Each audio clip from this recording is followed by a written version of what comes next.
I think evaluation's a really interesting topic because what you'll see a lot out there in the media today is looking at standardized tests as far as evaluation of a mobile device program, and I think it's interesting because I think a bunch of factors need to be brought into play. So I think you start with the goal. So if you've identified, you know, 3 to 5 goals of what you want to accomplish, how are you going to measure those goals? And I think the bigger picture with all that is what are the different nodes that I want to evaluate. So what we've done here is we've defined 6 basic what I call nodes of how we're going to evaluate a program. So the first is your standard student achievement. Student achievement can be the standardized test that sometimes we read about in the media, but it also factors in formative assessments and your traditional assessment techniques. So tied around student achievement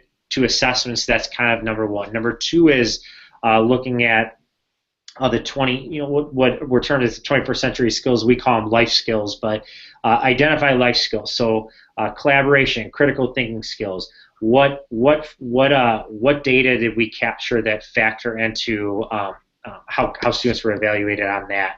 The third one that we looked at was looking at student engagement. So student engagement is kind of interesting because it's how do you do that? And I think what we looked at is looking at were there any trends with student discipline and any trends with attendance type information. So if you're looking at actual hardcore data, the next tier we had was focused around more of is teaching and learning improving, and it's a lot of anecdotal. So our teachers saying that their teaching has improved and they believe learning has improved, and what are the students saying? Are the students saying that they believe that they're learning at a higher rate? So that would be kind of the next tier that we look at, and there's a few others that we factor into that, but I think the big thing is defining that up front. What is our holistic approach to evaluating our mobile device program,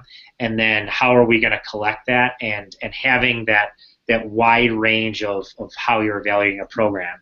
The other thing that you don't want to get tripped up on is, I think with any large program in education, you run into the